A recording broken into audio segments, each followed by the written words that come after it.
Los niveles de deuda de los estados se vuelven cada vez más incontrolables. De hecho, la deuda estadounidense hace unas cuantas semanas llegaba al hito de más de $100.000 por ciudadano de los Estados Unidos. Cada vez las deudas son mayores y cada vez su porcentaje con respecto al PIB es mayor también. Tanto es así que Estados Unidos está cerca de llegar al récord que vio en el año 1946 y se proyecta que para el 2029 lo va a superar. En este vídeo vamos a ver, por tanto, cuál es el gran problema de deuda de los estados y su impacto también en la inflación y el mercado de bonos, porque claro, los estados se pueden endeudar. Durante un tiempo pueden hacer que toda esa contracción económica que se supone que íbamos a sufrir se vea enmascarada por toda esa cantidad de dinero y esa cantidad de déficit que lleva a cabo el gobierno. Sin embargo, la pregunta es, ¿se puede seguir con esto de por vida? Va a llegar un punto en el que la deuda, por supuesto, sea insostenible y no la deuda como tal, el principal de la deuda, sino el pago por intereses de esta misma. Ahí es donde vamos a indagar, vamos a ver qué es lo que está pasando, qué está proyectando el propio Congreso de los Estados Unidos, y aunque pongamos de ejemplo Estados Unidos por ser una de las economías más representativas, sobre todo por el dólar, por esa divisa a nivel global, veremos que es una tendencia que también se está produciendo con la mayoría de estados, un endeudamiento global que por supuesto pone en jaque o pone en duda la sostenibilidad de las divisas, la sostenibilidad del sistema fiat tal y como lo conocemos. Así que vamos a arrancar y lo hacemos mirando a esta gráfica. Vemos cómo a esta imagen, vemos, obviamente esto se va refrescando cada día. De hecho, si comentan les podemos pasar una página que se llama El reloj de la deuda, donde si se meten pueden ver en directo cómo va sumando la deuda cada segundo y es bastante impactante. Esto es ya de hace unos cuantos días, pero como pueden ver, más de 33 billones es la deuda estadounidense actual, posiblemente dentro de poco será de 34 billones, y eso supone, si lo dividimos por cada persona en Estados Unidos, más de $100.000 por ciudadano, lo cual es un hito bastante grande. Sería como nacer en Estados Unidos, ya arrancas con una deuda de $100.000. Por supuesto, eso no va a aparecer en tu banco, no va a salir en tu banco menos $100.000, pero que sí que tiene implicaciones futuras muy importantes. Implicaciones donde, si queremos pagar toda esta deuda, si el gobierno quiere pagar toda esta deuda, va a tener que gastar menos, lo cual es muy difícil en el entorno macro en el que nos encontramos, y enseguida vamos a ver por qué, o va a tener que hacer que se pague de dos formas, o bien con mayor tasa impositiva a nivel fiscal, donde los impuestos que recolecta el Estado son cada vez mayores, o bien con, lo sabemos todos, ese impuesto oculto, la inflación, ese impuesto que hemos vivido durante el último año, derivado ¿de qué? Del aumento de la masa monetaria. Cuando la masa monetaria crece por encima de lo que crece el PIB, como decía el gran Milton Friedman, ahí es cuando los precios se disparan. Y de hecho es algo que pasó en 2020, un muy fuerte endeudamiento de los estados para combatir esa pandemia. En Estados Unidos, de hecho, es una tendencia que ya empezó con el presidente Donald Trump y una tendencia que el presidente Joe Biden ha llevado todavía más allá durante la pandemia. Y al final se ha endeudado muchísimo el gobierno. Además, se aplicaron los programas monetarios quantitative easing, esas compras de bonos por parte de los bancos centrales, y todo eso generó un aumento de la masa monetaria, lo que se tradujo luego en inflación. Una inflación por la que están luchando ahora los bancos centrales y que podría impactar también de lleno al gobierno estadounidense, porque mientras política monetaria, que son los bancos centrales, luchan contra la inflación subiendo los tipos de interés, el gobierno, si se quiere seguir endeudando, tiene que pagar unos tipos de interés más altos por esa deuda, porque ahora los tipos de interés son más altos. Y eso pone en jaque al gobierno y crea incluso una posible disputa, que vamos a mirar en el vídeo de hoy, entre política fiscal y política monetaria. Importante los niveles de deuda, pero ¿por qué son sobre todo importantes? Porque no es tanto obviamente, 33 billones de ahora no serían lo mismo que 33 billones de hace 10 años o de 20 años, ¿no? De dólares. Por tanto, vamos a verlo en proporción sobre el PIB. Es una medida que se suele hacer, se suele ver la deuda en porcentaje sobre el PIB, mucho más representativo. Y como vemos, para 2029 se proyecta que la deuda sobre PIB en Estados Unidos llegue hasta el 107%. Actualmente está en los rangos del 90 y algo por ciento, ¿vale? Cerca del 100%. No sería el máximo histórico se vio en 1946, recordar cuando Estados Unidos terminaba esa Segunda Guerra Mundial, y vemos que se llegaba hasta el 106% del PIB en los Estados Unidos. Pues en 2029 se proyecta que se pueda llegar a superar ese récord, y fíjense las proyecciones del Congreso. Estos son proyecciones del Congreso, donde se proyecta que para 2053 estemos por encima del 180% de la deuda sobre el PIB. Por supuesto, vamos a ver que esta tendencia es insostenible y que algo tiene que cambiar. Esta tendencia que estamos viendo que proyecta el Congreso, en base al endeudamiento que pretende hacer el gobierno, no es sostenible y algo tiene que cambiar. Vamos a ver enseguida qué podrían ser esos cambios. Bueno, antes, porque quiero hacer este vídeo también muy educativo, junto con Bison, ya sabéis que ellos apuestan mucho por la educación y la verdad que agradezco mucho que me den esa posibilidad de hacer estos vídeos porque creo que son muy valiosos. De hecho, si os gusta, por favor, apoyarlo para que podamos traer más o comentar abajo si queréis que profundicemos en algún tema. Pero es muy importante ver de dónde sale todo esto y por qué los gobiernos se endeudan y entender el problema desde la raíz. Así que vamos a ir un paso atrás y vamos a ver de dónde sale esa deuda. ¿Por qué se crea? Bueno, tenemos que entender que los gobiernos, al igual que las personas, tienen gastos e ingresos. Por un lado, los ingresos son sobre todo por temas impositivos, temas fiscales, por ejemplo, ingresos por impuestos. Todos esos ingresos que recolecta el gobierno los puede utilizar para sus gastos. El gobierno gasta en seguridad social, gasta en carreteras, gasta en defensa, gasta en muchas cosas, gasta en funcionarios, obviamente tiene que pagar todo eso. Entonces, es lógico que los gobiernos tengan unos ciertos gastos y, por supuesto, tengan unos ingresos. Cuando los ingresos y los gastos están en balance, no hay superávit ni hay déficit.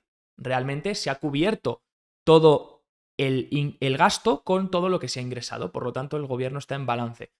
Si el gobierno gasta menos de lo que ingresa, tiene mayores ingresos de lo que gasta, porque es un gobierno que se ha puesto las pilas y ha recortado en muchos gastos, pues entonces puede haber un superávit, un surplus, se denomina en inglés, donde el gobierno está ahorrando parte del dinero. Cuando tú gastas menos de lo que ingresas, pues tienes una parte que estás ahorrando, ¿no?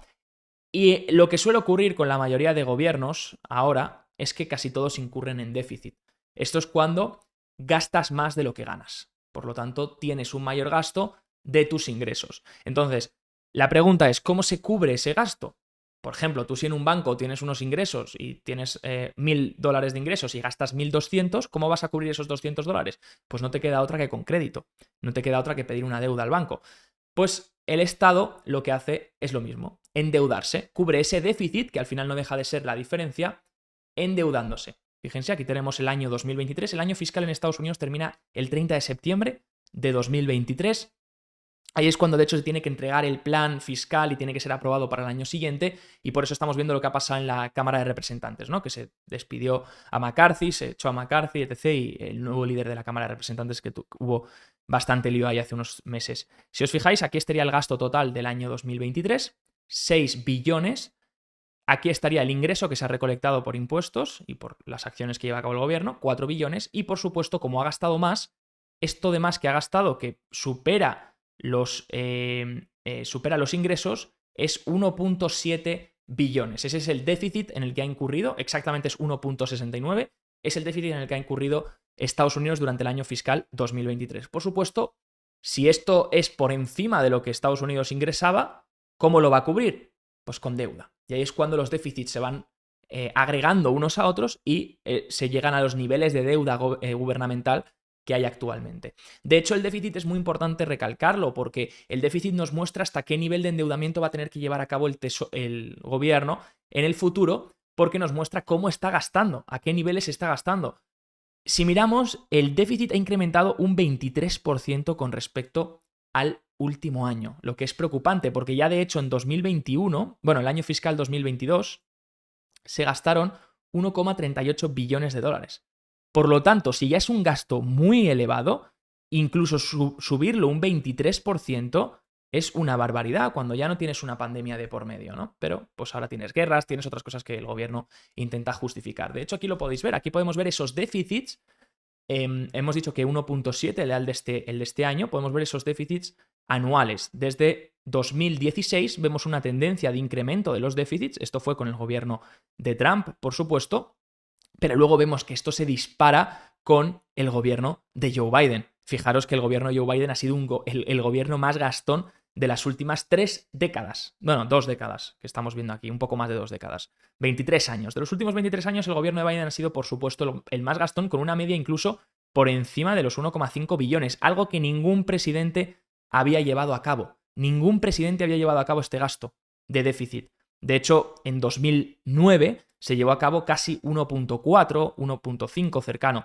Y durante desde 2010 hasta 2015 se llevó a cabo una reducción muy drástica del déficit que empezó a incrementar otra vez a partir de 2016 y que ya con la pandemia y los últimos años y las guerras se ha disparado a niveles que empiezan a ser preocupantes. ¿Entendéis por qué la tendencia no es simplemente para buscar el clive y decir, oh, cuidado, hay una bomba de deuda y una deuda global a nivel mundial?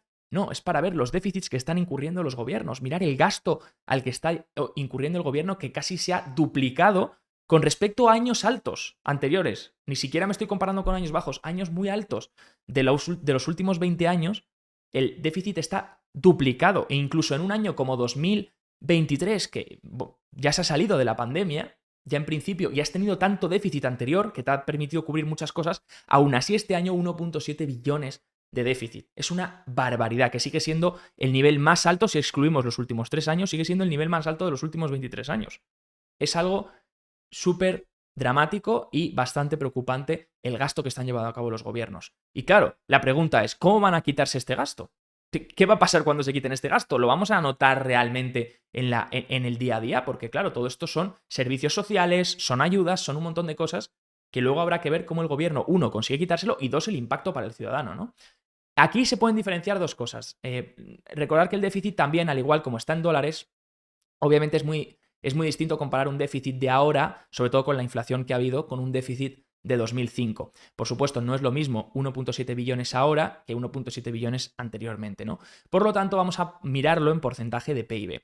En porcentaje de PIB se dan dos medidas. Se puede dar siempre el total déficit, que sería el 1,7 billones. Aquí pone trillions, ¿vale? Pero es que en europeos son billones. Trillones estadounidenses son billones europeos. 1,7 billones por el PIB. O sea, ¿cuánto representa esos 1,7 sobre el PIB? Eso nos dará el total déficit en porcentaje del PIB, que ahora mismo es del 5,3%.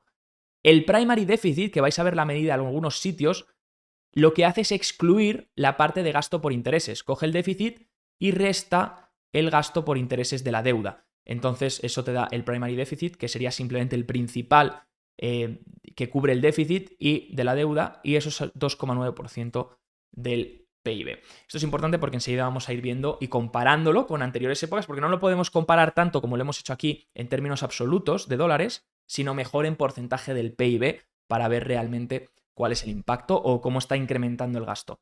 Como podéis ver, los principales gastos del gobierno de Estados Unidos son los siguientes. La seguridad social sería el primer gasto, representa el 22% de todos los gastos que genera Estados Unidos. Esto estamos viendo el último año fiscal, el año 2023. La salud sería el segundo. El plan Medicare, que también es un plan de ayudas médicas y medicamentos, sería el tercero. Y luego estaría la defensa nacional, que de hecho suma más de la mitad del gasto discrecional del gobierno. Y luego estaría temas de seguridad y demás. Y luego irían los intereses. Estos net interest, que representan un 11%, que no es poca cosa, fijaros, más que transporte, más que los beneficios a los veteranos, más que todo lo que representa el comercio, etc., es gasto únicamente de pagar la deuda. Es como si te digo, tienes una hipoteca, el principal cada mes son 1.000 euros, pero el interés de la hipoteca son 200 euros al mes, por lo tanto pagas 1.200. Vale, pues esos 200 euros al mes te estarían representando el 11% de todos tus gastos, lo cual es una cantidad bastante significativa. Pero no es ese el problema de la cantidad, porque pensad una cosa, estamos en 2023. ¿Y qué ha pasado en la última década? Los tipos eran extremadamente bajos. Por lo que tener un 11% ahora es un nivel bajo. Ahora, con los intereses al alza, el gobierno va a pagar mucho más de sus gastos, va a destinar más del 11% de sus gastos al pago por intereses. Muchísimo más, porque ha tenido unos años, la última década, ha tenido una década donde ha pasado algo que no había pasado nunca en la historia. Y es tipos de interés en cero o incluso negativos. Ahí el coste de endeudamiento era súper barato. Los gobiernos se han podido endeudar a un tipo súper bajo. Pero eso ya está cambiando. Y por eso los intereses, pese a representar un 11%, que ya es una parte importante, es poco con respecto a lo que van a representar en el futuro. De hecho, fijaros la tendencia, para que me entendáis. Fijaros que aquí la tendencia es bastante lineal y de repente a partir de 2020 tenemos un disparo. Esto sería la categoría únicamente del pago por intereses. Esto sería la cantidad en dólares que paga el gobierno en intereses. Fijaros el disparo que hemos tenido. Si hubiese seguido la tendencia estaríamos en estos niveles. Pero fijaros cómo se ha desacoplado completamente de la tendencia que viene haciendo desde 1980 y se ha desacoplado por completo y ahora el pago por intereses se ha disparado. ¿Por qué? Porque esto se refleja por el incremento de los costes de financiación, por el incremento de los intereses en mercado y el gobierno pues tiene que pagar más por un interés. El gobierno ya no puede emitir bonos al 0% o al 1% de interés. El gobierno ahora está emitiendo bonos al tipo de interés que hay en subasta. Está emitiendo bonos al 4%, al 5% y eso es un pago que va a tener que derivar. Por ejemplo, si el gobierno emite bonos a 30 años al 5% o cercano al 5%, porque ya depende de cómo coloque la subasta, 4 y pico, esos 4 y pico lo va a tener que pagar durante los próximos 30 años. Eso es un pago por intereses muy elevado con respecto al 0% o 1% que pagaba anteriormente. De hecho, Stanley Druckenmiller criticó esta última semana duramente a Janet Yellen en una entrevista que ha dado junto a Paul Tudor Jones. Dice que se ha endeudado mal y no ha aprovechado los tipos de interés cuando eran muy bajos. Dice, en lugar de emitir bonos del Tesoro a largo plazo, porque al final el Tesoro puede decidir cómo endeudarse, si se endeuda a corto plazo a los tipos que hay o a largo plazo a los tipos que hay, ¿no? Pues dice que Yellen emitió deuda a solo 2 años. ¿Vale? La deuda a solo 2 años, pues pagas el principal de vuelta a los 2 años y ya no tienes esa deuda. Tienes que volver a endeudarte en otro tramo. Y dice Stanley Druckenmiller, Janet Yellen, supongo que por miopía política o lo que sea, estaba emitiendo bonos a 2 años a 15 puntos básicos, lo que sería un 0,15%, cuando podría haber emitido deuda a 10 años a 70 puntos básicos o a 30 años a 180 puntos básicos. 180 puntos básicos sería un 1,8%, que si lo comparamos con los 500 puntos básicos a los que cotiza el bono a 30 años ahora, por supuesto son unos costes mucho menores. Son unos mucho menores costes. Por lo tanto, eso es lo que critica Stanley Druckenmiller, que Janet Yellen debió de aprovechar cuando la deuda a 30 años costaba alrededor de un 2%, un poco menos, 1,8% de interés, haberse endeudado fuertemente en ese momento y así estar durante los próximos 30 años pagando ese tipo de interés. El problema es que por miopía política, o no sabe por qué, Janet Yellen se endeudó a corto plazo, los tipos de interés en mercado han subido y ahora tiene que volverse a endeudar, ya sea a corto plazo o a largo plazo, a los tipos actuales, que son muchísimo más altos en todo lo largo de la curva. De hecho, han aprovechado mientras la curva estaba invertida para endeudarse más a largo plazo porque pagaban menores intereses y eso es lo que ha hecho esa presión en el mercado, esa tanta oferta que han emitido, es lo que ha hecho que los intereses subiesen desde verano. Por eso el 10 años, 20 años, 30 años, que ahora están bajando los rendimientos, pero por eso desde verano venían subiendo fuertemente. El pago por intereses. Volvemos otra vez al porcentaje del déficit sobre el PIB, ¿recordáis? Habíamos dicho que representaba el 5,3% aproximadamente, ya me habías dicho la diferencia entre total deficit y primary deficit, ¿no? 5,3 aproximadamente, estamos aquí, ¿vale? Estamos aquí donde pone 2023, más o menos. Y fijaros que la línea negra es el porcentaje total de déficit sobre el PIB. Obviamente hubo un déficit muy elevado en 2020 por la pandemia, pero fijaros que se proyecta que el déficit siga incrementando con respecto al PIB. Está en negativo porque es déficit, porque es un gasto. Entonces se proyecta que sobre el PIB siga incrementando, que se vaya por encima del 6, 7, 8% para 2033, alrededor del 7% aproximadamente de todo el PIB. Fijaros que si cogemos los colores, vemos que el primary deficit se mantiene plano con respecto a los intereses que poco a poco van sumando más. Y eso es normal, porque el gobierno ya no solo tiene un déficit. Si tú excluyes, por supuesto, el pago por intereses, el déficit se mantiene más o menos igual, pero el déficit va a incrementar debido al pago de intereses, debido a esa categoría de intereses que es la que cada vez va a hacerse más grande y se va a hacer una bola de nieve. De ahí que el déficit esté pronosticado que incremente, porque da igual que el gobierno mantenga el mismo gasto actual o que se ponga un poco las pilas. El problema es que la categoría de gasto por intereses va a seguir generando un mayor coste y eso va a hacer que tengas un déficit todavía mayor. De hecho, aquí se puede ver, aquí he descargado la propia página del Congreso y he calculado cuál va a ser el porcentaje del pago por intereses según el PIB. Y como vemos, a partir de 2046 se proyecta que sea del 5,3. Eso estaría por encima del gasto de Medicare, que recordáis, es el segundo más importante. Por lo tanto, el gasto por intereses para 2046 ya sería del 5,3 superior al 5,2 del PIB que representa Medicare, el tema de salud, tema de fármacos y demás, el gasto que lleva a cabo el plan Medicare. Por lo tanto, va a ser el segundo gasto a partir de 2046, el gasto por intereses, un gasto que no es para nada productivo. Y a partir de, ni tampoco le ofrece nada a la sociedad, la verdad, y a partir del 6,3 en 2051 superará el gasto por intereses de la deuda, superará al gasto de seguridad social de los Estados Unidos. Un gasto de seguridad social que de hecho está proyectado que pase del 5,1% del PIB al 6,2% del PIB. ¿Por qué? Por la población. Porque la seguridad social cada vez tiene que gastar más porque se te une otra cosa, y es la pirámide demográfica. No solo tienes menos nuevos ciudadanos, o sea, no solo tienes menor crecimiento de la población, sino que también la población se está, por así decirlo, haciendo mayor más rápido. Se está envejeciendo de forma más rápida. Aquí está la proyección de personas por encima de 65 años para el año 2030-2040.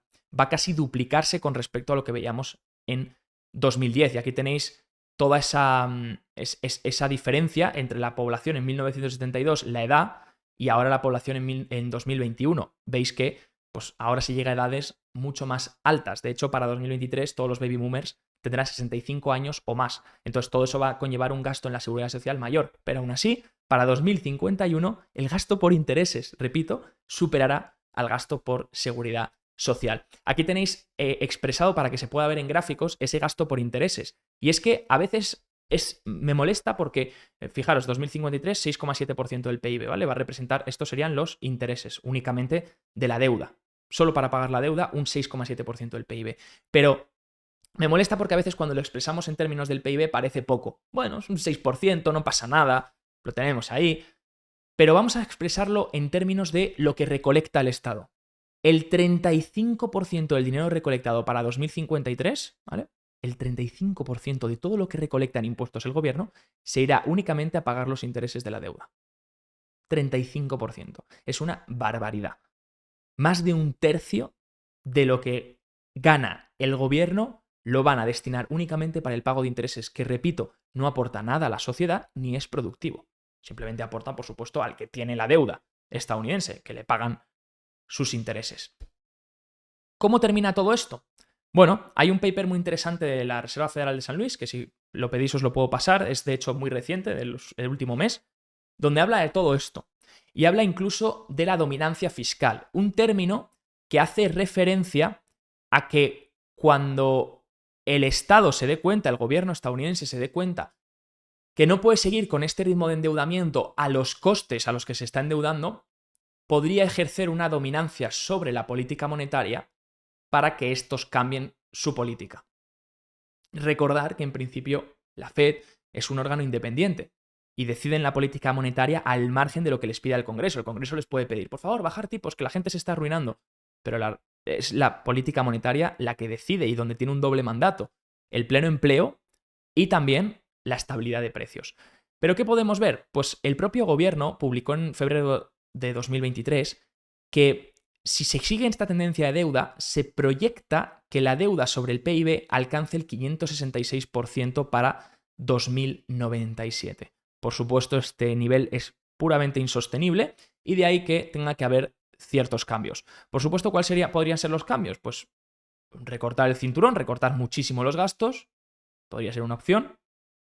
Empezar a pagar esa deuda podría ser otra opción. O empezar a hacer impagos. Obviamente eso sería una última opción porque Estados Unidos perdería toda su credibilidad como divisa refugio y como sistema, como deuda de mayor calificación. Y eso que la deuda ya ha sido rebajada este año por algunas agencias, por Moody's y por Fitch. Entonces es importante ver cómo, por ejemplo, estos años se están desarrollando cosas importantes a medida que el gobierno se endeuda más. Por eso estamos viendo los problemas políticos, el techo de deuda, no llegar a un acuerdo de gasto del Congreso, que se rebaje la calificación de la deuda. Todo eso son inestabilidades que van dando riesgos de crédito que se van asignando al emisor, en este caso al gobierno estadounidense, porque cada vez preocupa más la situación actual. El paper, que repito, está publicado por la Reserva Federal de San Luis, no es un paper que lo publique cualquiera, que lo está diciendo la propia Reserva Federal de San Luis, está diciendo que en esencia puede llegar un momento en el que el gobierno intente endeudarse y se dé cuenta que en la subasta no aparezcan compradores. Entonces, que los compradores exijan un interés mayor. Es lo que han hecho durante este verano. ¿Por qué el 10 años, el 20 años, el 30 años, los bonos subieron tanto el interés? Y lo veíamos viendo desde verano, porque llegaba un momento en el que el inversor exigía una prima de riesgo mayor, exigía un tipo de interés mayor.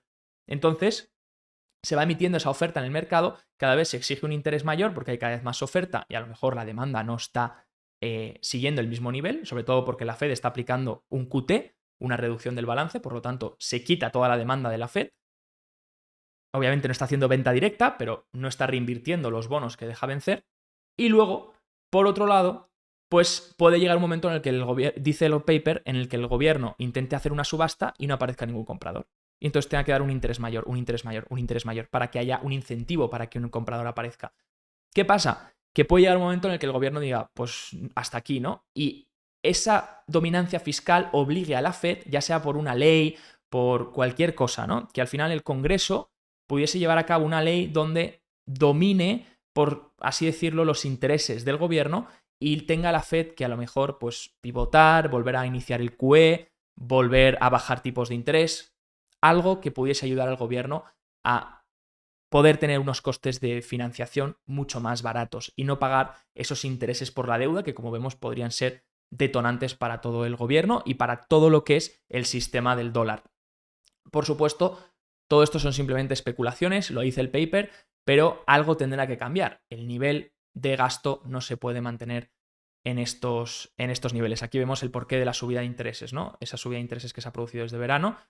Obviamente aquí ya estamos viendo cierta corrección.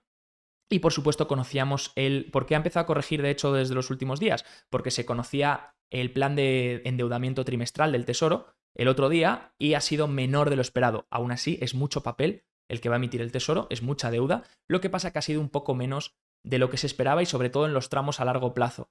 Ha sido en los tramos a largo plazo, aquí tenemos como Bloomberg lo dice, sus paneles, esperábamos su plan trimestral, lo que ayuda a estimular un repunte de bonos, ¿no? El Tesoro venderá 112.000 millones de dólares en valores a largo plazo entre 3 y 30 años. Es menos de lo que muchos operadores esperaban.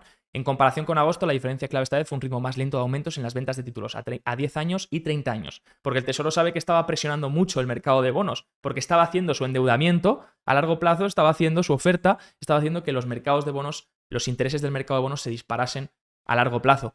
Y por eso ha calmado un poco las expectativas en cuanto al endeudamiento. Pero aún así sigue siendo mucho papel, no lo olvidemos, sigue siendo mucha deuda y esto no cambia los costes de financiación que tiene el gobierno porque prácticamente la curva se había aplanado, se estaba aplanando. Entonces prácticamente el coste de financiación es el mismo en el que hay a 10 años, 30 años, como en el que hay casi a 5 o 2 años, está casi todo en el 5% o cercano al 4 y pico por ciento.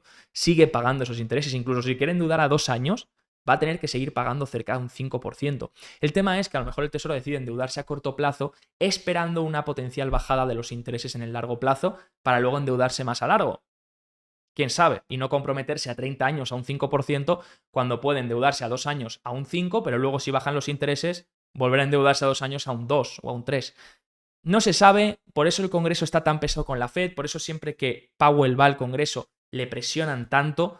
Necesitan que bajen los intereses para que este coste de deuda no sea tan grande y se haga una bola de nieve. Una bola de nieve que, como hemos visto, poco a poco va impactando y, por supuesto, ya sabéis lo que ocurrió en 2020, cómo se expandió toda esa masa monetaria por esas acciones que llevó a cabo el gobierno, no solo el endeudamiento del gobierno, sino también las compras por parte de los bancos centrales, ese QE, y además ayudas del gobierno que fueron directamente, donde la transmisión fue totalmente directa, fueron directamente al ciudadano para que lo gastase. Y eso, por supuesto, se ha traducido en una masa monetaria incrementando, y esa masa monetaria incrementando hasta por encima de los 20 billones, pues obviamente ha hecho que haya una inflación de doble dígito. Y es ahora la masa monetaria reduciéndose lo que está permitiendo que la desinflación se lleve a cabo. La pregunta es si finalmente la Fed tiene que cambiar su rumbo, la masa monetaria podría volver a expandirse y entonces podemos tener inflación en el largo plazo. Todavía no es algo que vaya a pasar, pero hay que vigilar todas las implicaciones de la deuda y, por supuesto, qué van a llevar a cabo los gobiernos para solventar esta situación. Espero que te haya gustado. Si es así, no olvides apoyar el vídeo con un like y, por supuesto, haz cualquier comentario que tengas, cualquier pregunta en la descripción de aquí abajo. Ya sabéis que los chicos de Bison Trade están ahí para ayudaros en lo que necesitéis. No olvidéis abajo en el link poder registraros a la demo y poder probar la plataforma. Un abrazo.